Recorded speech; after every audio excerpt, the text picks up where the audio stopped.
ಪೊನ್ನಿಯಿನ್ ಸೆಲ್ವನ್ 5ನೇ ಪಾರ್ಟು 54ನೇ ಸಂಚಿಕೆ. ವೈದ್ಯರ ಮಗನು ಪಿನಾಗಪಾಣಿ ರಾಜ್ಯಾಂಗದಲ್ಲಿ ದೊಡ್ಡ ಪದವಿಗೆ ಬರೋದಂತ ತೀರ್ಮಾನ ಮಾಡಿದ್ದ. ವಂದಿತೆಯವನನ್ನು ಮೀಟ್ ಮಾಡಿದ್ದ ದಿವಸದಿಂದ ಅವನ ಮನಸ್ಸಿನಲ್ಲಿ ಈ ಆಸೆ ಚಿಗುರಾಗಿ ಬೆಳೆದು ಬಂದಿತ್ತು. ಇದಕ್ಕೆ ಮುಂಚೆ ಅವನು ಪಾಲ್ಗೊಂಡಿದ್ದ ಕೆಲವು ಕೆಲಸಗಳಿಂದ ಅವನು ಅಷ್ಟಾಗಿ ಜಯಪಡಿಸಲಿಲ್ಲ. ನಂದಿನಿ ದೇವಿ ಅವನ ಹತ್ರ ಸ್ವಲ್ಪ ಕರುಣೆ ತೋರಿಸಿದ ಹಾಗೆ ಅನಿಸಿತು. ಆಮೇಲೆ ಪಳುವೂರು ರಾಣಿ ಅವನ್ನ ಸುತ್ತರಾಮಾಗಿ ಮರೆತುಬಿಟ್ರು. ಕುಂದವಿ ದೇವಿಯನ್ನು ನೋಡೋಕೆ ಹೋದಾಗ ಅವರು ಅವನ ಜೊತೆ ಸರಿಯಾಗಿ ಮುಖ ಕೊಟ್ಟು ಮಾತಾಡಲಿಲ್ಲ. ಪಳೆಯಾರ ಅರಮನೆ ಬಾಗಿಲಲ್ಲಿ ಮಧ್ಯತೆಯವನ ಮೇಲೆ ಗೂಢಚಾರಿ ಅಂತ ಅಪವಾದ ಹೇಳಿದ ಮೇಲೆ ಅವನ ಹತ್ರ ಸಿಕ್ಕಾಕೊಂಡು ಮಿಕ್ಕಿತ್ತೆ ಹೊತ್ತು ಲಾಭ ಏನೂ ಸಿಗಲಿಲ್ಲ. ಆದರೆ ಮುಖ್ಯಮಂತ್ರಿ ಅನಿರುದ್ಧರವನ್ನು ಕಳಗಿಸಿ ಕೋಡಿಕೆರೆಗೆ ಹೋಗಿ ಮೂಗಿರಾಣಿಯನ್ನು ಹಿಡ್ಕೊಂಡು ಬರೋ ಹಾಗೆ ಕಳಿಸಿದಾಗ ಇನಿ ತನಗೆ ದೊಡ್ಡ ಪದವಿಗೆ ಬರೋದು ನಿಶ್ಚಯ ಅಂತ ಹೇಳಿ ತೀರ್ಮಾನ ಮಾಡಿಕೊಂಡು ಆ ಕೆಲಸವನ್ನೇ ಹೇಗಾದರೂ ಸರಿಯಾಗಿ ನೆರವೇರಿಸಿಬಿಟ್ರೆ ಸಾಕು. ಮುಖ್ಯಮಂತ್ರಿನ ದಯವಿದ್ದ ಅವನು ಏನು ಬೇಕಾದರೂ ಮಾಡಿಸ್ಕೋಬೋದು. ಆಮೇಲೆ ಮೊದಲು ಕೆಲಸವಾಗಿ ವಂದಿತೆಯನ್ನು ಒಂದು ಕೈ ನೋಡಬೇಕು. ಆಮೇಲೆ ಆ ಓಡಗಾರ ಹೆಣ್ಣಿನ ಗರ್ವವನ್ನು ಅಡಗಿಸ್ಬೇಕು. ಈ ಥರ ಆಕಾಶಪಟ್ಟೆಗಳು ಕಟ್ಟಿಕೊಂಡು ಪಿನಾಗಪಾಣಿ ಕೋಡಿಕೆರೆ ಹೋದ. ಅಲ್ಲಿ ಕೋಡಿಕೆರೆಯಲ್ಲಿ ರಾಕಮ್ಮಳ್ಳನ್ನ ಮೆತ್ತಿಗೆ ತನ್ವಸ ಮಾಡಿಕೊಂಡ. ಅವಳು ಅವನ ಹತ್ರ ಅಯ್ಯಮಾರಿ ಹೋದ್ಲು. ಆವತ್ತು ಗುಂಪಲ್ಲಿ ಸೇರಿದವನು ಅವನು ಅಂದ್ಕೊಂಡು ಅವ್ರುಗಳು ಏನೇನು ಮಾಡ್ತಾ ಇದ್ದಾರೆ ಅಂತ ಅವನ ಹತ್ರ ಮಾತಾಡಿದ್ರು. ಅವಳು ಹೆಲ್ಪನ್ನು ಕೊಂಡು ಮೂಗಿರಾಣಿಯನ್ನು ಕಂಡುಹಿಡಿಯೋದಕ್ಕೆ ತಂಜೆಕೋಟೆ ಬಾಗಿಲು ತನಕ ಕೊಂಡು ಬಂದು ಸೇರಿಸಿದ. ಈ ಪ್ರಯಾಣದ ಹೋಗುವಾಗಲ್ಲ ಪಿನಾಗಪಾಣಿನ ಮನಸ್ಸು ಕೆಲಸ ಮಾಡ್ತಾನೇ ಇತ್ತು. ಮೂಗಿರಾಣಿ ಸಂಬಂಧವಾದ ರಹಸ್ಯಗಳನ್ನು ಅರಿಯೋಕ್ಕೆ ಪ್ರಯತ್ನ ಮಾಡಿದನು. ಪಾತಾಳಚೆರೆಯಲ್ಲಿ ಅವನು ಒಂದು ದಿನ ಸಿಕ್ಕಾಕೊಂಡಿದ್ದಾಗ ಅಲ್ಲಿದ್ದ ಹುಚ್ಚನ ಒಬ್ಬನು ಹೇಳಿದ್ದ ವಿವರಗಳು ನೆನಪಿಗೆ ಬಂತು. ಆವಾಗ ಅವನು ಆ ಹುಚ್ಚನ ಏನೋ ಒದರ್ತಾ ಇದ್ದಾನೆ ಅಂತ ಅವನಿಗೆ ಅನಿಸಿತು. ಇವಾಗ ಅವನು ಹೇಳಿದ್ರಲ್ಲಿ ನಿಜ ಇರತ್ತೆ ಅಂತ ಹೇಳಿ ಅಂದ್ಕೊಂಡ. ಮೂಗಿರಾಣಿ ಹತ್ತಿದ್ದ ಪಲ್ಲಕ್ಕೂ ತಂಜೆಕೋಟೆಗೆ ಹತ್ರ ಬಂದಿದ್ದ ಸಮಯ ಬಿರುಗಾಳಿನೂ ಮಳೆನೂ ಒಡೆದು ಅವನ ಮೇಲೆ ಮರ ಮುರಿದು ಬಿದ್ದಿತ್ತಲ್ವ. ಅದರಿಂದ ಬಂದಿದ್ದ ಗಾಯಗಳೆಲ್ಲ ಹರಿದ ಮೇಲೆ ಅವನು ಮುಖ್ಯಮಂತ್ರಿ ಅನಿರುದ್ಧರನ್ನು ನೋಡೋಕೆ ಹೋದ. ಅಷ್ಟರೊಳಗೆ ಎಷ್ಟೋ ಮುಖ್ಯವಾದ ಸಂಭವಗಳು ಆಗ್ಬಿಡ್ತು. ಮೂಗಿರಾಣಿ ಚಕ್ರವರ್ತಿನ ಉಸಿರೇ ಕಾಪಾಡೋದಕ್ಕೋಸ್ಕರ ಉಸಿರನ್ನು ಬಿಟ್ಬಿಟ್ಲು. ಕರಿಗಾಲರು ಕೊಲೆಯಾಗಿ ಸತ್ತೋಗ್ಬಿಟ್ರು. ಆಮೇಲೆ ಪಟ್ಟ ಯಾರಿಗೆ ಅನ್ನೋ ಬಗ್ಗೆ ನಾಡು ನಗರವೆಲ್ಲ ಅಲ್ಲೋಲ ಕಲ್ಲೋಲ ಪಟ್ಕೊಂಡಿತ್ತು. ತಂಜೆಕೋಟೆ ಕೊಡುಂಬಳೂರು ವೇಳಾರಿನ ವಶಕ್ಕೆ ಬಂದುಬಿಡ್ತು. ಪಳುವೇಟೆಯರುಗಳನ್ನು ಅವ್ರಗಳ ಸೈಡ್ನ ಚಿಕ್ಕರಾಜಗಳನ್ನು ಸೈನ್ಯವನ್ನು ತಳ್ಳಿಸ್ಕೊಂಡಿರೋ ಹಾಗೆ ಸುದ್ದಿ ಹರಳಿತು. ದೊಡ್ಡ ಊರು ಒಳಗೇ ಜಗಳ ಆಗ್ಬೋದು ಅನ್ನೋದಕ್ಕೆ ಎಲ್ಲ ಕಾಣಿಸ್ಕೊಂಡಿತ್ತು. ಈ ಥರ ಗೊಂದಲವಾದ ಸಮಯದಲ್ಲಿ ವೈದ್ಯರ ಮಗ ಪಿನಾಗಪಾಣಿ ಮುಖ್ಯಮಂತ್ರಿ ಅನಿರುದ್ಧರನ್ನ ಹೋಗಿ ನೋಡಿದ. ದೊಡ್ಡ ವಿಚಾರ ಕಡಲಲ್ಲಿ ಮುಳುಗಿದ್ದ ಅನ್ಬಿಲ್ ಬ್ರಹ್ಮರಾಯರು ಪಿನಾಗಪಾಣಿ ಜೊತೆ ಜಾಸ್ತಿ ಮಾತಾಡಿ ಟೈಮ್ ಪಾಸ್ ಮಾಡೋಕ್ಕೆ ಇಷ್ಟಪಟ್ಟಿಲ್ಲ. ತಾವು ಇಟ್ಟಿದ್ದ ಕೆಲಸವನ್ನೇ ಅವನು ನೆರವೇರಿಸಿದ್ರಿಂದ ಅವನಿಗೆ ಬೇಕಾದಷ್ಟು ದುಡ್ಡನ್ನು ಕೊಟ್ಟು ಬೇಗ ಕಳಿಸ್ಬಿಡ್ಬೇಕು ಅಂತ ಇಷ್ಟಪಟ್ಟರು. ಆದರೆ ಪಿನಾಗಪಾಣಿ ಪಾತಾಳ ಸೆರೆಯಲ್ಲಿ ತಾನು ನೋಡಿದ್ದ ಒಂದು ಹುಚ್ಚನ ಬಗ್ಗೆ ಹೇಳಕ್ಕೆ ಶುರು ಮಾಡಿದ ತಕ್ಷಣ ಅವ್ರ ಗಮನ ಅವನ ಕಡೆ ತಿರುಗಿತ್ತು. ಪಾಂಡಿರಾಜನ ಪುರಾತನವಾದ ಮಣಿಮಗುಡನು ದೇವೇಂದ್ರನ ಕೊಟ್ಟಿದ್ದ ಹಾಗೆ ಹೇಳಿದ್ದ ರತ್ನಹಾರನು ಲಂಕೆಯನ್ನೆಲ್ಲಿದೆ ಅಂತ ಹೇಳಿ ಅವನಿಗೆ ಆ ಹುಚ್ಚನಿಗೆ ಗೊತ್ತು ಅಂತ ಕೇಳಿದ ತಕ್ಷಣ ಅನಿರುದ್ಧರು ತುಂಬ ಇಂಟ್ರೆಸ್ಟ್ ಕೊಂಡ್ರು. ಆ ಮಣಿಮಗುಡವನ್ನು ರತ್ನಹಾರವನ್ನು ಹುಡುಕಿ ಕಂಡುಹಿಡಿಯೋದಕ್ಕೋಸ್ಕರ ಪರಾಂದ ಚಕ್ರವರ್ತಿ ಕಾಲದಿಂದ ಟ್ರೈ ಮಾಡಿನೂ ಏನು ಫಲ ಸಿಕ್ಕಿಲ್ಲ. ಅವುಗಳನ್ನು ಕೈ ಹಿಡಿಯೋ ತನಕ ಪಾಂಡ್ಯ ವಂಶದವರು ಅಂತ ಸೇರಿದವನು ಅಂತ ಹೇಳಿ ಯಾರಾದರೂ ಒಬ್ಬನು ಬರ್ತಾನೆ ಇರ್ತಾನೆ.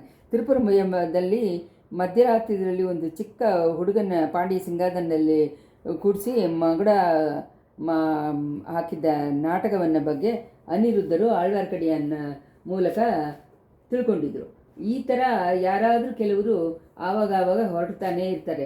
ಅವ್ರುಗಳಿಗೆ ಈಳತ್ತು ರಾಜಗಳನ್ನು ಸೇರ ಮನ್ನರುಗಳನ್ನು ಹೆಲ್ಪ್ ಮಾಡ್ತಾರೆ, ರಾಜಾಗಳು ಹೆಲ್ಪ್ ಮಾಡ್ತಾರೆ. ಪಾಂಡಿನಾಡು ಒಂದೇ ಸತಿ ಚೋಳ ಸಾಮ್ರಾಜ್ಯದ ಜೊತೆ ಸೇರಿದಾಗ ಹಾಗೆ ಆಗಬೇಕು ಅಂದರೆ ಚೋಳ ಚಕ್ರವರ್ತಿನೇ ಮದುರೈನಲ್ಲೂ ಪಟ್ಟ ಕಟ್ಕೋಬೇಕು. ಆ ವೈಭವ ಇರುವಾಗ ಪಾಂಡ್ಯ ರತ್ನಹಾರವನ್ನು ಚೋಳ ಚಕ್ರವರ್ತಿ ಮುಡಿಸ್ಕೋಬೇಕು. ಇದನ್ನೆಲ್ಲ ಮುಂಚೆನೇ ಅನಿರುದ್ಧರು ತೀರ್ಮಾನಿಸಿದ್ದ ಕೆಲಸಗಳು. ಆದ್ದರಿಂದ ಏಳನಾಡಿನ ಪಡೆ ಎತ್ತಿ ಹೋಗಿದ್ದ ಒಂದೊಂದು ಸೋ ಸೋಳ ದಳಪತಿ ಹತ್ರನೋ ಅನಿರುದ್ಧರು ಮೇಲೆ ಹೇಳಿದ್ದ ಮಣಿಮುಗುಡವನ್ನು ರತ್ನಹಾರವನ್ನು ಕಂಡುಹಿಡಿದುಕೊಂಡು ಬರೋ ಹಾಗೆ ಹೇಳಿ ಕಳಿಸಿದ್ರು. ಇಷ್ಟು ತನಕ ಒಬ್ಬರಾದರೂ ಆ ಕಾರ್ಯದಲ್ಲಿ ಜಯಗೊಳಿಸಿಲ್ಲ. ಇವಾಗ ಪಾತಾಳ ಸೆರೆಯಲ್ಲಿ ಇರುವ ಒಬ್ಬನಿಗೆ ಅವು ಇರೋ ಜಾಗ ಎಲ್ಲ ಗೊತ್ತು ಅಂತ ಕೇಳಿದ ತಕ್ಷಣ ಅನ್ಬಿಲ್ ಅನಿರುದ್ಧ ಬ್ರಹ್ಮರಾಯರು ಇಂಟ್ರೆಸ್ಟ್ ಕೊಂಡಿದ್ದು ರಿಯಲ್ಲೇ ಅಲ್ವಾ. ವೈದ್ಯರ ಮಗನು ಇನ್ನೊಂದು ಸುದ್ದಿಯನ್ನು ಹೇಳಿದ. ಅದು ಮುಖ್ಯಮಂತ್ರಿನ ಇಂಟ್ರೆಸ್ಟನ್ನು ಜಾಸ್ತಿ ಆಗಿದ್ದ ಜೊತೆಗೆ ವಿಚಾರವನ್ನು ಉಂಟು ಮಾಡಿತ್ತು. ಆ ಹುಚ್ಚ ಸೋಳ ವಂಶದ ಬಗ್ಗೆ ಒಂದು ಮಗತಾದ ರಹಸ್ಯ ತನಗೆ ಗೊತ್ತು ಅಂತನೂ, ಸೋಳ ಸಿಂಹಾಸನಗೆ ಹಕ್ಕು ಕೊಂಡಾಡುವ ಯುವರಾಜ ಒಬ್ಬನು ನಿಜವಾಗಲೂ ಸೋಳ ವಂಶನ ಸೇರಿದವನೇ ಅಲ್ಲ ಅಂತ ಹೇಳಿದಾಗೆ ಪಿನಾಕಪಾಣಿ ಹೇಳಿದ. ಇದನ್ನೆಲ್ಲ ಕೇಳಿದ ತಕ್ಷಣ ಅನಿರುದ್ಧರು ಮೊದಲು ತಾವೇ ಪಾತಾಳ ಸೆರೆಗೆ ಹೋಗಿ ಆ ಹುಚ್ಚನನ್ನು ನೋಡಬೇಕು ಅಂತ ಅಂದ್ಕೊಂಡ್ರು. ಆಮೇಲೆ ಆ ಯೋಚನೆಯನ್ನು ಚೇಂಜ್ ಮಾಡಿಕೊಂಡ್ರು. ತಾವು ಅಲ್ಲಿ ಹೋದರೆ ಯಾಕೆ ಏನಕ್ಕೆ ಅಂತ ಹೇಳಿ ಕ್ವಶ್ಚನ್ಗಳು ಬರುತ್ತೆ. ಮಲೆಮಾನು ವೇಳಾರನ್ನು ಅನಿರುದ್ಧರ ಹತ್ರ ಪೂರ್ಣ ನಂಬಿಕೆ ಕೊಂಡಿಲ್ಲ. ಅವರು ಚಕ್ರವರ್ತಿನ ಇಷ್ಟ ಆದ ಹಾಗೆ ಮಧುರಾಂಧಕನ ಪರವಾಗಿ ಆಧರಿಸಿದ ಹಾಗೇನೆ ಅವರುಗಳು ಅಂದ್ಕೊಂಡಿದ್ರು. ಅದರಿಂದ ತಾವೇ ಪಾತಾಳ ಸೆರೆಗೆ ಹೋದರೆ ಅದರಿಂದ ಏನಾದರೂ ಹೊಸವಾಗಿ ಅನುಮಾನಗಳು ಅವ್ರುಗಳಿಗೆ ಬರುತ್ತೆ. ಸಂಬೂರಿಯರನ್ನ ನೋಡೋಕೆ ಹೋಗೋದಾಗೂ ಅನ್ಕೋತಾರೆ. ಈ ಹಂಸವನ್ನ ಬಗ್ಗೆ ಚೆನ್ನಾಗಿ ಯೋಚನೆ ಮಾಡಿದ ಮೇಲೆ ಅನಿರುದ್ಧರು ವೈದ್ಯರ ಮಗನ್ನೇ ಉಪಯೋಗಿಸಿಕೊಳ್ಳೋಕ್ಕೆ ಇಷ್ಟಪಟ್ಟರು. ತಮ್ಮ ಲಚನೆ ಉಂಗುರವನ್ನು ಕೊಟ್ಟು ಪಾತಾಳ ಸೆರೆಗೆ ಹೋಗಿ ಆ ಹುಚ್ಚನನ್ನು ನೋಡಿ ಬರೋ ಹಾಗೆ ಹೇಳಿದರು. ಪಿನಾಕಪಾಣಿ ಆ ಥರನೇ ಆ ಹುಚ್ಚನನ್ನು ನೋಡೋಕೆ ಹೋದ. ಪಕ್ಕದ ಕೋಣೆಯಲ್ಲಿ ವಂದಿತೇವನ್ನು ಸಿಕ್ಕಾಕೊಂಡಿರೋದನ್ನು ನೋಡಿದ ತಕ್ಷಣ ಅವನಿಗೆ ಕುತೂಹಲನೇ ಉಂಟಾಗ್ಬಿಡ್ತು. ಆ ಕೋಣೆಯನ್ನು ಬಾಗಿಲಲ್ಲಿ ಸ್ವಲ್ಪ ಹೊತ್ತು ನಿಂತು ವಂದಿತೇವನ ಹತ್ರ ಮಾತು ಕೊಟ್ಟ. ವಂದಿತೇವನ ಹತ್ರ ಮಾತಾಡಲಿಲ್ಲ. ಅದರಿಂದ ಅಹಂಕಾರಕೊಂಡು ಅವನ್ನ ಚೆನ್ನಾಗಿ ಬೈದ್ಬಿಟ್ಟು ಪಕ್ಕದಲ್ಲಿರೋ ಕೋಣೆಗೆ ಹೋದ. ಹುಚ್ಚ ಅವನ ಹತ್ರ ಸುಮೂಗವಾಗಿ ಮಾತಾಡ್ದ. ನಿಜವಾಗ್ಲೂ ಅವನು ಹುಚ್ಚನಲ್ಲ ಅಂತ ಅನ್ನೋದನ್ನು ಪಿನಾಕಪಾಣಿ ತಿಳ್ಕೊಂಡ. ಆಮೇಲೆ ಪಾಂಡಿನಾಡಿನ ಮಣುಮುಗುಡ ರತ್ನಹಾರ ಮೊದಲಾದ ಬಗ್ಗೆ ಕೇಳಿದ ಹುಚ್ಚ ತಕ್ಷಣ ಮೌನವಾಗಿಬಿಟ್ಟ. ಸೋಳ ವಂಶದ ರಹಸ್ಯವನ್ನು ಬಗ್ಗೆಯನ್ನು ಹೇಳೋಕ್ಕೆ ಆಗಲ್ಲ ಅಂದ್ಬಿಟ್ಟ. ನನಗೆ ಮೊದಲು ಬಿಡುಗಡೆ ಬಿಡುಗಡೆ ಮಾಡೋಕ್ಕೆ ಆರ್ಡರು ಇಸ್ಕೊಂಡು ಬಾ, ಆಮೇಲೆ ತಾನೇ ಹೇಳ್ತೀನಿ ಅಂತ ಹೇಳ್ಬಿಟ್ಟ. ತಿರ್ಗಾ ಬಂದು ಪಿನಾಕಪಾಣಿ ಮುಖ್ಯಮಂತ್ರಿ ಹತ್ರ ತನ್ನ ಸೋಲಿನ ಬಗ್ಗೆ ಹೇಳಿದ್ದಾನೆ. ಅವನು ಬಿಡಿಸ್ಕೊಂಡು ಬಂದರೆ ನಿಶ್ಚಯ ಫಲ ಸಿಗತ್ತೆ ಅಂತ ಹೇಳಿನೂ ತಿಳಿಸಿದ. ಮುಖ್ಯಮಂತ್ರಿಗೂ ಅದು ಉಚಿತವಾಗಿ ಅನಿಸಿತು. ಈ ಥರ ಈ ರಾಜ್ಯ ಹಕ್ಕು ಬಗ್ಗೆ ಕನ್ಫ್ಯೂಷನ್ ಬಂದಿರುವ ಪರಿಸ್ಥಿತಿಯಲ್ಲಿ ಅಪಾಯಕರವಾದ ರಹಸ್ಯಗಳ ಬಗ್ಗೆ ಮಾತಾಡುವ ಹುಚ್ಚನನ್ನು ಸೆರೆಯಲ್ಲಿ ಇಟ್ಟಿರಬಾರ್ದು ಅಂತ ಹೇಳಿ ಅಂದ್ಕೊಂಡ್ರು. ಅವನನ್ನು ತಮ್ಮದ ಅರಮನೆಗೆ ಕರ್ಕೊಂಬಂದು ನಿಜವನ್ನು ತಿಳಿಸ್ಕೋಬೇಕು ಅಂತ ಅಂದ್ಕೊಂಡ್ರು. ಅದರಿಂದ ಕೊಡುಮಾಳು ಬೇಳಾರನ್ನು ನೋಡಿ ಅವ್ರ ಹತ್ರ ಒಂದೇ ಸತಿ ಈ ಸುದ್ದಿಯನ್ನು ಹೇಳಿದರು. ಚಿಕ್ಕಬಳ್ಳಾಪುರದಿಂದ ತುಂಬ ವರ್ಷಗಳಿಗೆ ಮುಂಚೆ ಜೈಲಲ್ಲಿ ಹಾಕಿದ್ದ ಕೈದಿಯನ್ನು ಮುಖ್ಯಮಂತ್ರಿನ ಇಷ್ಟದ ಪ್ರಕಾರ ಬಿಡುಗಡೆ ಮಾಡುವುದರಲ್ಲಿ ದೊಡ್ಡ ಬೇಳಾರಿಗೆ ಏನೋ ಆಕ್ಷೇಪ ಏನೂ ಅನಿಸಲಿಲ್ಲ. ಆದ್ದರಿಂದ ಆ ಹುಚ್ಚನನ್ನ ಕೈದಿನ ಬಿಡುಗಡೆ ಮಾಡೋಕ್ಕೆ ಕಟ್ಟಲೆ ಬರೆಕೊಟ್ರು. ಅದನ್ನು ಈಸ್ಕೊಂಡು ಪಿನಾಕಪಾಣಿ ಗರ್ವದಿಂದ ಪಾತಾಳ ಸೆರೆಗೆ ಹೋದ. ಮೊದಲು ವಂದಿತೇವನ್ನು ಕೋಣೆಯಲ್ಲಿ ಬಾಗಿಲಲ್ಲಿ ನಿಂತು ಅವನ್ನ ಬಿಡುಗಡೆ ಮಾಡೋಕ್ಕೆ ಪತ್ರ ತೊಗೊಂಬಂದಿದ್ದ ಹಾಗೆ ಹೇಳಿದ.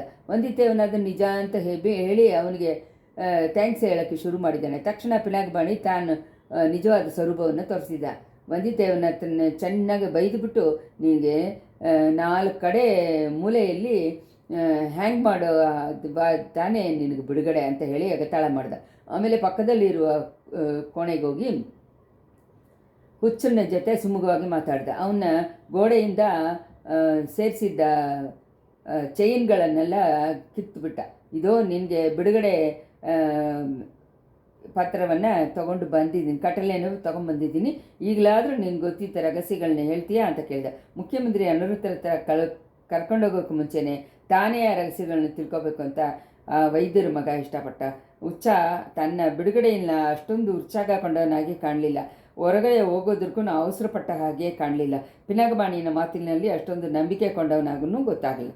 ಏನು ಎತ್ತ ಯಾರು ಈ ಥರ ಹೇಳಿದ್ದು, ಸರಿಯಿಂದ ಹೊರಗೆ ಬರೋದು ನಿಶ್ಚಯನ, ಕೋಟೆಯಿಂದ ಹೊರಗಡೆ ಹೋಗೋಕ್ಕೆ ಬಿಡ್ತಾರಾ ಅಂತ ಕೇಳ್ಕೊಂಡಿದ್ದ. ದಿಢೀರಂತ ಪಕ್ಕದ ಗೋಡೆಯಿಂದ ಕೆಲವು ಕಲ್ಲುಗಳು ಕಿತ್ಕೊಂಡು ಬಿದ್ದಿತ್ತು. ಪಿನಾಕಪಾಣಿ ಏನು ಅಂತ ತಿರುಗಿ ನೋಡಿದಾಗ ವಂದಿತೇವನ ಅವನ ಹಿಂದೆ ನಿಲ್ಲೋದನ್ನು ಕಂಡ. ಪಿನಾಕಪಾಣಿ ಸೊಂಟದಲ್ಲಿ ಸಿಕ್ಕಿದ್ದ ಕತ್ತಿಯನ್ನು ಅವಸರವಾಗಿ ಎತ್ಕೊಂಡ.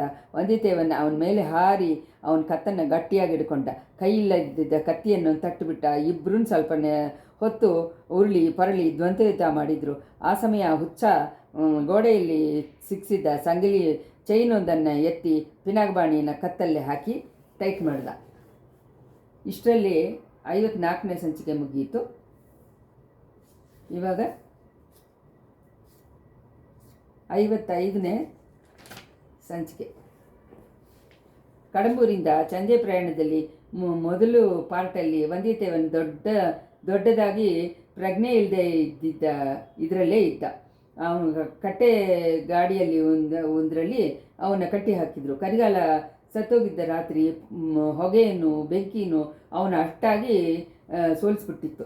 ಪ್ರಯಾಣದ ಆದಮೇಲೆ ಸ್ವಲ್ಪ ಹೊತ್ತು ನೆನಪು ಬಂದಿದ್ದಾಗೆಲ್ಲ ಕಣ್ಣುಗಳಲ್ಲಿ ಉರಿ, ಮೈಯೆಲ್ಲ ನೋವು, ಅವನಿಗೆ ತುಂಬ ವೇದನೆಯನ್ನು ಉಂಟು ಮಾಡಿತ್ತು. ಅರ್ಧ ನೆನಪಾಗಿದ್ದಾಗ ಏನೇನೋ ಭಯಂಕರವಾದ ದೃಶ್ಯಗಳು ಅವನ ಮುಂದೆ ತೋಚಿಕೊಂಡು ಅವನ್ನ ಹಿಂಸೆ ಮಾಡಿತ್ತು. ವೀರಪಾಂಡಿಯನ ತಲೆ ಮಾತ್ರ ಅವನ ಮುಖದಲ್ಲಿ ಬಂದು, ಅಡೇ ನೀನು ನನ್ನನ್ನು ಸೇಡಿಗೆ ಅಡ್ಡ ಬಂದೆ ಅಂತ ಹೇಳಿಬಿಟ್ಟು ಕೋಪವಾಗಿ ಕಂಡುಬಿಟ್ಟು ನೋಡಿತ್ತು. ನಂದಿನಿ ಕೆಲವು ಸತಿ ಅಲಂಕಾರವೆಲ್ಲ ಮಾಡಿಕೊಂಡು ಅವನ ಮುಂದೆ ಬಂದು ನಿಂತು ನಗೆ ಮಾಡಿ ಅವನ್ನ ತನ್ನ ಮಾಯವಲೆಯಲ್ಲಿ ಬಲೆಯಲ್ಲಿ ಸಿಕ್ಕಿಸಕ್ಕೆ ನೋಡಿದಳು. ಇನ್ನೊಂದು ಸತಿ ತಲೆವಿರಿಗೊಲವಾಗಿ ನಿಂತು ಕಣ್ಣೀರು ಬಿಟ್ಟು ಏನೇನೋ ಹೇಳ್ತಾ ಇದ್ಲು. ಇನ್ನೊಂದು ಸತಿ ದೇವತರ ಅಲಂಕಾರ ಮಾಡಿಕೊಂಡು ಭಯಂಕರವಾಗಿ ನಗಿದಳು. ಆದಿತ್ಯ ಕರಿಗಾಲನ್ನು ಹಿಂಬಾಲಿಸ್ಕೊಂಡು ಒಂದು ನೆರಳು ಥರ ಕೈಯಲ್ಲಿ ಕತ್ತಿಯಿಂದ ಬರ್ತಾ ಇತ್ತು. ವಂದಿತೇವನ ಅದನ್ನು ತಡೆಯೋದಕ್ಕೋಸ್ಕರ ಹಾರಿ ಹೋದಾಗಲ್ಲ ಇನ್ನೊಂದು ರಾಕ್ಷದ ನೆರಳು ರೂಪ ಹಿಂದೆಯಿಂದ ಬಂದು ಅವನ ಕತ್ತನ್ನೇ ಟೈಟ್ ಮಾಡಿತ್ತು. ಹಾಗೇ ಉರಿತಾ ಇರುವ ಬೆಂಕಿಯಲ್ಲಿ ಅವನ ರವಿದಾಸನು ಅವನ ಗೆಳೆಯರನ್ನು ಎತ್ತಿ ಹಾಕಿದರು. ಅವನ ಮೈಯೆಲ್ಲ ಉರಿತಾ ಇರುವಾಗ ಕಂದನ್ಮಾರ ಅವನ್ನ ನೋಡಿ, ಅಡೇ ಸ್ನೇಹದ್ರೋಹಿ, ನಿನಗೆ ಚೆನ್ನಾಗಿ ಹಿಂಗೆ ಆಗಬೇಕು ಅಂತ ಹೇಳ್ದ. ಪಾರ್ಥಿಬೇಂದ್ರನು ನೋಡಿ, ಅಡೇ ನಿನಗೂ ಎಳೆಯ ಪ್ರಾಟಿ ಕುಂದವೈಗೂ ಮದುವೆ ನಿಶ್ಚಯವಾಗಿಬಿಡ್ತಾ, ಮುಹೂರ್ತ ಯಾವಾಗ ಅಂತ ಕೇಳಿ ಗಡಗಡ ಅಂತ ನಗ್ದ. ಸೇಂದ ನಮ್ದನ್ನು ಅವನ್ನ ಬೆಂಕಿಯಿಂದ ತಪ್ಪಿಸೋದಕ್ಕೋಸ್ಕರ ಎಲ್ಲಿಂದನೋ ಬಂದ. ವೈದ್ಯರ ಮಗನ ಪಿರಾಗಬಾಣಿ ಒಂದು ಮರದಡಿಯಲ್ಲಿ ಬಚ್ಚಿಟ್ಟು ಸೇಂದ ನಮ್ದ ತಲೆಯಲ್ಲಿ ಒಂದು ದೊಡ್ಡ ಕಡ್ಡಿಯಿಂದ ಹೊಡೆದ. ಮೈಯೆಲ್ಲ ಉರಿತಾ ಇರುವಾಗ ವಂದಿತೇವನಿಗೆ ಸಹಿಸಕ್ಕಾಗದೆ ದಾಗ ಹತ್ತಿತ್ತು. ನೀರು ನೀರು ಅಂತ ಹೇಳಿ ಕೂಗಕ್ಕೆ ಅಂದ್ಕೊಂಡ, ಆದರೆ ಶಬ್ದ ಬಂದಿಲ್ಲ. ಗಂಟಲೆಲ್ಲ ಒಣಗೋಗಿ ನಾಲಿಗೆಯೆಲ್ಲ ಹೊರಟಾಗೆ ಮೇಲೆ ಅಂಟುಕೊಂಡು ಅವನ್ನ ಮಾತಾಡದೆ ಹಾಗೆ ಮಾಡಿಬಿಡ್ತು. ಇಂಥ ಪರಿಸ್ಥಿತಿಯಲ್ಲಿ ಮಣಿಮೇಗಲೆ ಕೈಯಲ್ಲಿ ಒಂದು ಚಿನ್ನದ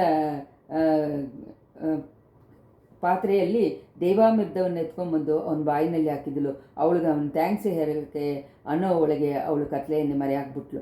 ಆಹಾ, ಈ ಹೆಣ್ಣಿನ ಪ್ರೀತಿಗೆ ಪ್ರತಿಯಾಗಿ 3 ಲೋಕಗಳನ್ನು ಕೊಡ್ಬೋದು, ಆದರೆ ತನಗೆ ಅಂತ ಹೇಳಿ ಒಂದು ಜಾಗ ಕೂಡ ರಾಜ್ಯ ಕೂಡ ಇಲ್ಲದೆ ಇರುವ ಟೈಮಲ್ಲಿ ಮಣಿಮೇಗಲಿಗೆ 3 ಲೋಕಗಳನ್ನು ಕೊಡೋದ್ರ ಬಗ್ಗೆ ನೆನೆಸ್ಕೊಳ್ಳೋದು ಎಷ್ಟು ಬುದ್ಧಿಹೀನ.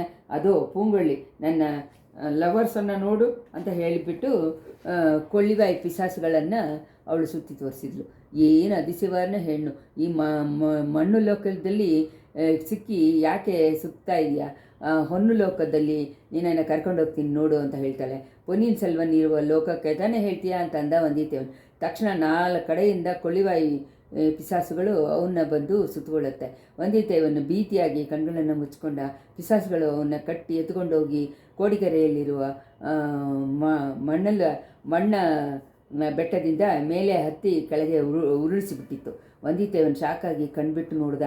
ಕೈಯಲ್ಲಿ ದೀವತ್ತುಗಳನ್ನು ಹಿಡಿದಿದ್ದ ಕಾವಲ್ ವೀರರುಗಳು ಅವನ ಒಂದು ಹಡಗಲಲ್ಲಿ ಹತ್ತಿಸಿದ್ರು ಅಂತ ತಿಳ್ಕೊತಾನೆ. ಇನ್ನು ಏನು ಗತಿಯೋ ನದಿಯೋ, ಇದು ಯಾವ ನದಿನೋ ಗೊತ್ತಾಗಲ್ಲ. ಕೊಳ್ಳಿಡ ಅಲ್ಲ, ಕಾವೇರಿ ಅಲ್ಲ, ಕುಡುಮುರಟಿಯಾರಾಗಿ ಇರ್ಬೋದು. ಇಷ್ಟರಲ್ಲಿ ತಿರ್ಗಾನು ಇವರು ಕಪ್ಪು ಬಂದು ಅವನ್ನ ಹಬ್ಬಿಸ್ಕೊಂಡು ಅವನ ಬುದ್ಧಿಯನ್ನು ಮರೆ ಮಾಡಿತು. ಈಗ ಎಷ್ಟೆಷ್ಟೋ ವಿಧವಾದ ಅನುಭವಗಳ ಆದಮೇಲೆ ದಿಢೀರಂತ 7 ಕಡಲನ್ನು ಕೊಂದಳ ಆಗಿ ಉಕ್ಕೋ ಥರ ಶಬ್ದ ಕೇಳಿತು. ಅವನ ಮೇಲೆ ಒಂದು ದೊಡ್ಡ ಅಲೆ ಬಂದು ಒಡೆದು ಅವನ್ನ ಮುಳುಗಿಸಲಾಗಿತ್ತು. ಇವಾಗ ವಂದಿತೇವನ ಪೂರ್ಣ ಪ್ರಜ್ಞೆ ಬಂದವಂತ ಕಣ್ಬಿಟ್ಟು ನೋಡಿದ. ಇದರಲ್ಲಿ ಸ್ವಲ್ಪ ದೂರದಲ್ಲಿ ತಂಜಾವೂರು ಕೋಟೆ ಬಾಗಿಲು ಗೊತ್ತಾಯಿತು. ಅವನು ಕಟ್ಟಾಕಿ ಇದ್ದಿದ್ದ ಕಟ್ಟೆ ಗಾಡಿಗೆ ಮುಂದೆನೂ ಹಿಂದೆನೂ 4 ಕಡೆಯಿಂದ ಜನ ಸಮುದ್ರವಾಗಿ ಕಾಣಿಸ್ಕೊಂಡಿದ್ದನ್ನು ನೋಡಿದ. ಅಷ್ಟು ಜನ ಸೇರಿ ಆ ಅಳುವ ಓಸೆನೆ 7 ಕಡಲು ಗೊಂದಲ ಆಗೋ ಥರ ಶಬ್ದ ತನಗೆ ಕೇಳಿಸ್ತು ಅಂತ ತಿಳ್ಕೊಂಡ. ಆದಿತ್ಯ ಕರಿಗಾಲನ್ನ ಕೊನೆ ಯಾತ್ರೆ ಇದು ಅಂತ ತಂಜೆಕೋಟೆ ಹತ್ರ ಬಂದುಬಿಟ್ಟಿದ್ದರಿಂದ ಅಷ್ಟೊಂದು ಗುಂಪು ಅಂತ ತಿಳ್ಕೊತಾನೆ. ಸ್ವಲ್ಪ ಹೊತ್ತಲೆಲ್ಲ ಅಷ್ಟು ಗುಂಪನ್ನ ಬಿಟ್ಟು ಜಾಗ ಬಿಟ್ಟು ಹೋಗ್ಬಿಡ್ತು. ಅವನು ಸಂಬೋರ್ಯರು ಮಾತ್ರ ಕೆಲವು ಕಾವಲರ್ಗಳು ಮಧ್ಯದಲ್ಲಿ ಸುತ್ತುಕೊಂಡು ತಂಜಾವೂರು ಕೋಟೆ ಒಳಗೆ ಕಳಗಿಸಿಕೊಳ್ಳಿ ಹೋಗ್ತಾರೆ. ಆ ಮಹಾವೀರನ ಕೊನೆಯ ಅಂತ್ಯಕ್ರಿಯೆ ನಡೆಯುವಾಗ ಅವರ ಅಂತರ್ಗತವಾಗಿದ್ದ ಗೆಳೆಯನಾಗಿದ್ದ ತನಗೂ ಪಕ್ಕದಲ್ಲಿ ಇರೋಕ್ಕೂ ಇಲ್ಲದೆ ಆಗದೆ ಹೋಯ್ತಲ್ಲ, ಅವನ ದುರದೃಷ್ಟ ಇದು ಮಾತ್ರನ. ಕೊನೆಯ ತನಕ ಅವರ ಉಸಿರಿಗೆ ಆಪತ್ತು ಬರದೆ ಸೇಫ್ಟಿ ಮಾಡೋಕ್ಕೆ ಎಷ್ಟೋ ಟ್ರೈ ಮಾಡಿದ್ದಾನೆ. ಸೋಲಾಗಿದ್ದ ತನ್ನ ಮೇಲೆ ಅವರನ್ನು ಕೊಂದಿದ್ದ ಹಾಗೆ ತಪ್ಪು ಬೇರೆ ಅಪವಾದ ಬೇರೆ ಬಂದು ಸೇರಿಕೊಂಡಿದೆ. ಅವರ ಮೈ ಕಡಂಬೂರು ಮಾಳಿಗೆಯಲ್ಲಿ ಹಿಡಿದಿದ್ದ ಬೆಂಕಿನಲ್ಲೇ ಉರಿದು ಹೋಗಿದೆ. ಇಂಥ ಮಹಾವೀರನಿಗೆ ಮರ್ಯಾದೆಗಳನ್ನು ಮಾಡೋಕ್ಕೆ ದೊಡ್ಡ ಗುಂಪು ಜನ ಬರೋ ಹಾಗೆ ಸಾಧ್ಯ ಆಗುವ ಥರ ಮಾಡಿದ್ದು ಅವನು. ಅಂಥ ತನ್ನನ್ನು ಇವಾಗ ಕೊಲೆಗಾರಗಳು, ಸಂಸ್ಕಾರಗಳು ಇರುವ ಪಾದಾಳ ಸರಿಗೆ ಕೊಂಡೋದ್ರೆ ಏನು, ಬೇಗನೆ ತನ್ನ ಬಗ್ಗೆ ಎಳೆಪ್ರಾಟಿಯನ್ನು, ಪೊನ್ನಿಯಿನ್ ಸೆಲ್ವನ್ನು ವಿಚಾರಿಸಿ ತಾನು ಜೈಲಲ್ಲಿ ಇರೋದ್ರ ಬಗ್ಗೆ ಗೊತ್ತಾದ್ರೂ ಒದ್ದಾಡ್ಬಿಡ್ತಾರೆ. ತಕ್ಷಣ ಸಾವಿಯನ್ನು ಎತ್ಕೊಂಡು ಓಡ್ಬರ್ತಾರೆ, ತನ್ನನ್ನು ಬಿಡುಗಡೆ ಮಾಡ್ತಾರೆ. ಕರಿಗಾರನ ಉಸಿರನ್ನು ತನ್ನಿಂದ ಕಾಪಾಡೋಕ್ಕಾಗದೆ ಹೋದ್ರೂ ಅವ್ರಿಗೆ ಅಂತ ತಾನು ಮಾಡಿದ್ದ ಎಲ್ಲವನ್ನು ತಿಳಿದು ಅವನ್ನ ಹೊಗಳ್ತಾರೆ. ಆದರೆ ನಿಜವಾಗಲೇ ಹೊಗಳ್ತಾರ? ತನ್ನ ಜ್ಞಾಪಕ ಹೊಗಳಿಗಿರುತ್ತಾ? ಸೋದರನ ಕಳ್ಕೊಂಡವರು ಆ ದುಃಖದಲ್ಲಿ ಬೇರೆ ಎಲ್ಲ ಮರ್ತು ಬಿಡಲ್ವಾ? ತಾನು ತಪ್ಪು ಮಾಡಿದವನ್ನೇ ಅಲ್ಲ ಅಂತ ಹೇಳಿದರೆ ನಂಬಿದ್ರೂ ಮುಂಚೆ ಹಾಗೆ ತನ್ನ ಮೇಲೆ ಗೆಳೆತನವನ್ನು ಕೊಳ್ತಾರ. ಚಿನ್ನದ ನಾಣಯ ಮಾಡುವ ಕಡೆಯಿಂದ ಅವನ ಪಾದಾಳ ಸರಿಗೆ ಕೊಂಡು ಹೋದಾಗ ಅವನ ನಂಬಿಕೆ ಬರ್ತಾ ಬರ್ತಾ ಕಮ್ಮಿ ಆಗ್ತಾ ಬಂತು. ಅಲ್ಲಿಂದ ಚಿಕ್ಕಪಳ್ಳಿಯಟ್ಟರು ಸ್ವಲ್ಪ ಅದನ್ನು ಮುಂಚೆನೇ ಮುಚ್ಚಿಬಿಟ್ರು. ಆ ದಾರಿಯಲ್ಲಿ ಇವಾಗ ಅಲ್ಲಲ್ಲಿ ಕೆಲವು ಕಾವಲರ್ಗಳು ಮಾತ್ರ ಇದ್ದರು. ಅವರುಗಳು ದಾಟಿ ಲಚನೆ ಹಾಕಿದ್ದ ಪಟ್ಟೆಗಳನ್ನು ಹಾಕ್ಕೊಂಡಿಲ್ಲ. ಕುಟುಂಬಾಳೂರು ವೇಳೆಯರು ಹಳೆಯ ಸೆರೆ ಕಾವಲರ್ಗಳೆಲ್ಲ ಕಳಿಸ್ಬಿಟ್ಟು ತಮ್ಮ ಆಳುಗಳನ್ನೇ ಅಲ್ಲಿ ಕಾವಲಿಗೆ ಹಾಕಿದ್ದಾರೆ. ಹೊಸದಾಗಿ ಸೆರೆಗಳು ಬಂದ ಇಬ್ಬರನ್ನು ಅವರುಗಳು ಹಾಗೆಯೇ ನೋಡ್ತಾ ಇದ್ದರು.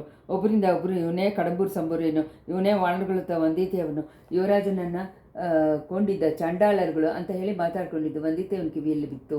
ಹುಲಿ ಇದ್ದಿದ್ದ ಗೂಡುಗಳು ಇದ್ದಿದ್ದ ಜಾಗದಿಂದ ಅವ್ರುಗಳನ್ನ ಕರ್ಕೊಂಡೋದಾಗ ಸೋಳರುಗಳದ ರಾಜಗಳ ಕರುಣೆಗೆ ಅವು ಚಿಹ್ನೆಗಳಾಗಿ ಅನಿಸಿತ್ತು. ತಿರ್ಗಾನು ಕೆಳಗೆ ಹೋಗಿದ್ದ ಮೆಟ್ಲು ತಂಗಿಂದ ಕರ್ಕೊಂಡೋಗಿ ವಂದಿತೇವನ್ನ ಒಂದು ಸಪ್ರೇಟ್ ಕೋಣೆಯಲ್ಲಿ ಸಿಕ್ಕಿಸಿ ಬೀಗ ಹಾಕ್ಬಿಟ್ಟು ಕಾವಲರ್ಗಳು ಹೋದಾಗ ಅವನ ನಂಬಿಕೆ ಪೂರ್ತಿ ಹೋಗ್ಬಿಡ್ತು. ಅಲ್ಲಿಂದ ತಾನು ಬಿಡುಗಡೆ ಆಗೋದಿಲ್ಲ. ಉಸಿರು ಹೋದ್ಮೇಲೆ ತನ್ನ ಮೈಯನ್ನು ತಾನೇ ಒಂದು ವೇಳೆ ಅಲ್ಲಿಂದ ಕಳಗಿಸಿಬಿಡ್ತಾರೆ ಅಂತ ಅಂದ್ಕೊಂಡ. ಚಿಕ್ಕಪಳ್ಳಿಯೊಟ್ಟೆಯರಿಗೆ ಮುಂಚೆನೇ ತನ್ನ ಮೇಲೆ ಸಂದೇಹ, ಪಾರ್ಥಿಬೇಂದ್ರನಿಗೂ ತನ್ನ ಮೇಲೆ ಒಂದೇ ದ್ವೇಷ. ಮುದುಕ ಮಲೆಮಾನಿಗೆ ಪಾರ್ಥಿಬೇಂದ್ರನ ಮಾತಿನಲ್ಲೇ ನಂಬಿಕೆ. ಪೊಳವಟೇರಿಗಳು ಪರವಾಗಿ ಮಾತಾಡಿ ಸಂಬೂರಿಯರ ಹೆಸರಲ್ಲಿ ತಪ್ಪಿಲ್ಲ ಅಂತ ಹೇಳಿ ಬೇಗನೆ ಬಿಡುಗಡೆ ಮಾಡಿಬಿಡ್ತಾರೆ. ತನ್ನನ್ನು ಬಿಡುಗಡೆ ಮಾಡೋಕ್ಕೆ ಯಾರು ಶ್ರದ್ಧೆ ಎತ್ಕೋತಾರೆ? ಒಬ್ಬರೂ ಇಲ್ಲ. ತನ್ನ ಹೆಸರಲ್ಲಿ ಕೊಲೆ ಅಪವಾದವೇ ಹಾಕಿಬಿಟ್ರು. ತಪ್ಪು ಹೇಳಿ ಬಹಿರಂಗವಾಗಿ ವಿಚಾರಣೆ ಮಾಡ್ತಾರೆ.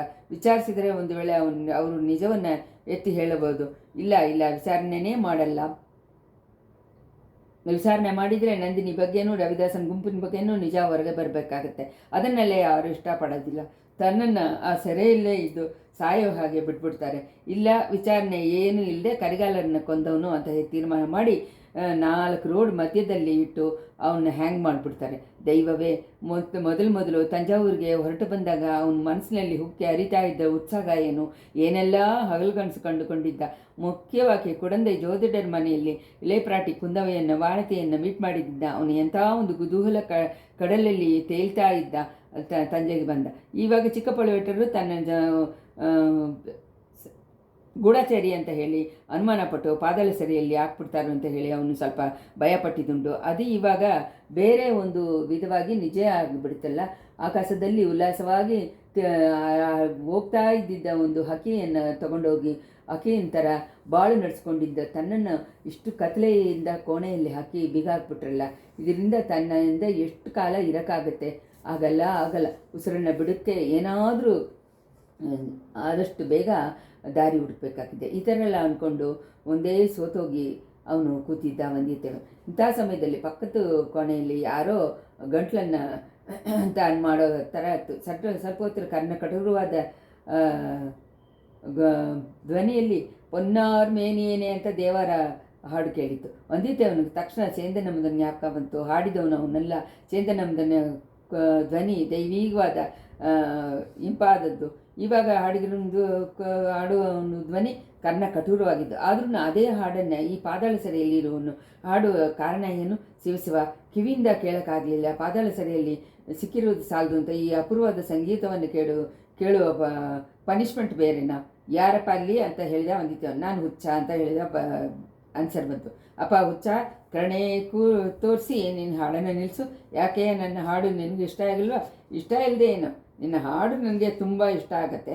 ಹಾಡನ್ನು ನಿಲ್ಲಿಸಿದ ಮೇಲೆ ತುಂಬ ಇಷ್ಟ ಆಗುತ್ತೇನೋ. ಹಾಗೇನೋ ನೀನು ಹುಚ್ಚ ಅಂತ ಕಾಣಲಿಲ್ಲ. ಈ ಹಾಡನ್ನು ನಿನಗೆ ಯಾರು ಹೇಳಿಕೊಟ್ಟಿದ್ದು? ನೀನು ಇವಾಗ ಇರುವ ಕೋಣೆಯಲ್ಲಿ ಕೆಲವು ಕಾಲಕ್ಕೆ ಮುಂಚೆ ಇನ್ನೊಂದು ಯುವಕ ಇದ್ದ. ಅವನು ಯಾವಾಗಲೂ ಈ ಹಾಡನ್ನು ಹಾಡ್ತಾ ಇದ್ದಾನೆ. ನನಗದು ಚೆನ್ನಾಗೆ ಬೈಕ್ ಹಾಡಾಗ್ಬಿಡ್ತು. ವೈದ್ಯತೆಯವನು ತಕ್ಷಣ ಯುವಕ ಚೇಂದನಮ್ಮದನ್ನೇ ಅಂತ ತೀರ್ಮಾನ ಮಾಡಿಕೊಂಡ. ತಾನು ತಪ್ಪಿಸಿ ಹೋಗೋಕ್ಕೆ ಹೆಲ್ಪ್ ಮಾಡೋಕ್ಕೆ ಚೇಂದನಮ್ಮದನ್ನು ಚಿಕ್ಕಪಳ್ಳಿವಟ್ಟರು ಕೆಲವು ದಿವಸ ಮುಂಚೆ ಪಾತಾಳ ಸೆರೆಯಲ್ಲಿ ಸೇರಿಸಿದ್ರು ಅನ್ನೋದನ್ನು ಕೇಳಿದ. ಈ ಕೋಣೆಯಲ್ಲಿ ಇದ್ದವನು ಅವನಾಗನೇ ಇರಬೇಕು. ಆಹಾ, ಚೇಂದನಮ್ಮದನ್ನು ಎಷ್ಟೊಂದು ಚಿನ್ನದ ಹುಡುಗ, ಎಷ್ಟೊಂದು ಒಳ್ಳೆ ಸ್ನೇಹಿತ. ಈ ಕೋಣೆಯಲ್ಲಿ ಕೆಲವು ದಿನ ಇದ್ದಿದ್ದ ಯುವಕನು ಯಾರು ನಿನಗೆ ಗೊತ್ತಾ ಅಂತ ಕೇಳಿದ. ಗೊತ್ತಿಲ್ಲದೇನೋ ಅವನ ಹೆಸರು ಚೇಂದನಮ್ಮದ. ಯಾರೋ ಒಂದು ಮೂಗಿ ಮಗನಂತೆ. ನಿಜವಾಗ್ಲೂ ಅವನು ಯಾರು ಅನ್ನೋದು ಮಾತ್ರ ಲೋಕಕ್ಕೆ ಗೊತ್ತಾದರೆ ಏನಾಗುತ್ತೆ? ಲೋಕನೇ ತಲೆಕೆಳಗೆ ಆಗಿಬಿಡುತ್ತೆ. ಲೋಕ ತಲೆಕೆಳೆ ಆಗಿದ್ರೆ ನಮಗೇನು ಈ ಪಾತಾಳ ಸೆರೆಯಿಂದ ಬಿಡುಗಡೆ ಸಿಕ್ಕುತ್ತಾ? ನಿಶ್ಚಯವಾಗಿ ಸಿಕ್ಕುತ್ತೆ. ಹಾಗಾದರೆ ಅವನು ಯಾರು ಅಂತ ತಾನೇ ಹೇಳೇ ಅಷ್ಟು ಸುಲಭವಾಗಿ ನಿನ್ನ ಹತ್ರ ಹೇಳ್ಬಿಡ್ತೀನ? ಅದನ್ನು ಚೋಳ ಚಕ್ರವರ್ತಿನ ಕಿವಿಯಲ್ಲಿ ಮಾತ್ರ ಹೇಳ್ತೀನಿ. ಇನ್ನೂ ಸುಂದರ ಚೋಳರು ತಾನೇ ಚೋಳನಾಡಿನ ಚಕ್ರವರ್ತಿಯಾಗಿದ್ದಾರೆ. ಹೌದು, ಅದ್ರ ಬಗ್ಗೆ ನಿನಗೇನು ಸಂದೇಹ? ಕೆಲವು ದಿನಕ್ಕೆ ಮುಂಚೆ ಇಲ್ಲಿ ಕೆಲವು ಚೇಂಜಸ್ ಆಯಿತು. ಹಳೆಯ ಸೆರೆ ಕಾವಲರುಗಳೆಲ್ಲ ಚೇಂಜ್ ಆಗಿ ಹೊಸದಾಗಿ ಸೆರೆ ಕಾವಲರುಗಳು ಬಂದರು. ಚಿನ್ನದ ನಾಣ್ಯ ಮಾಡುವ ಶಾಲೆಯನ್ನು ಮುಚ್ಚಿಬಿಟ್ರು. ಅದನ್ನು ಮುಚ್ಚದೇ ಇರುವಾಗ ಕನ್ನಡರುಗಳು ಕೆಲಸ ಮಾಡೋ ಶಬ್ದ ಅಲ್ಲೇ ಕೇಳ್ತಾನೇ ಇರ್ತದೆ. ಯಾಕೆ ಮುಚ್ಚಿಬಿಟ್ಟಿದ್ದಾರೆ? ಯಾಕೆ ಕಾವಲುಕಾರರು ಮಾರಿದ್ದಾರೆ, ಚೇಂಜ್ ಆಗಿದ್ದಾರೆ? ಚಿಕ್ಕಪಳ್ಳಿವಟ್ಟರು ಕೋಟೆ ಕಾವಲನ್ನು ಬಿಟ್ಟು ಓಡಿ ಹೋಗಿಬಿಟ್ರಂತೆ. ಕೊಡುಮಾಳೂರು ವೇಳರು ತಂಜೆಕೋಟೆಯನ್ನು ಹಿಡಿದುಕೊಂಡ್ರಂತೆ. ಕಾವಲ್ಕಾರನಿಂದ ಮಾತಿನಿಂದ ಇದೆಲ್ಲ ತಿಳ್ಕೊಂಡೆ. ಓಹೋ, ಅದನ್ನು ಹಾಗೇನಾ ಅಂತ ಹೇಳಿದ ಬಂದಿದ್ದೇವೆ. ನಿಜವಾಗ್ಲೂ ಅವನು ತುಂಬ ಆಶ್ಚರ್ಯಪಟ್ಟ. ಕುಡುಂಬಾಳರು ಬೂದಿ ವಿಕ್ರಮ ಕೇಸರಿ ತನ್ನನ್ನು ಚೆನ್ನಾಗೇ ಶೋಧಿಸಿ ಅರಿತವರು. ಅವರು ಒಂದು ವೇಳೆ ತನ್ನ ಮಾತನ್ನು ನಂಬಿ ತನ್ನನ್ನು ಬಿಡುಗಡೆ ಮಾಡ್ತಾರ?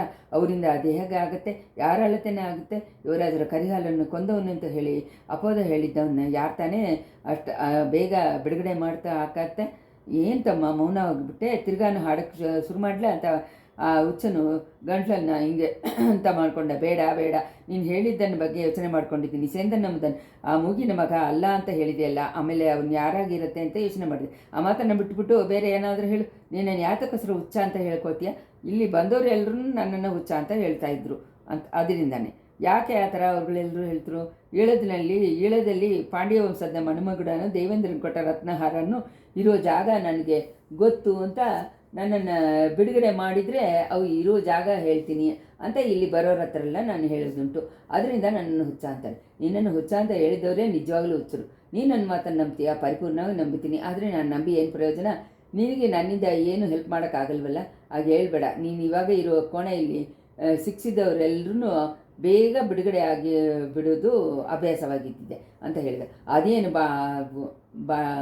ಅಭ್ಯಾಸ? ಕೆಲವು ಉದಾಹರಣೆಗಳನ್ನು ಹೇಳು ನೋಡೋಣ.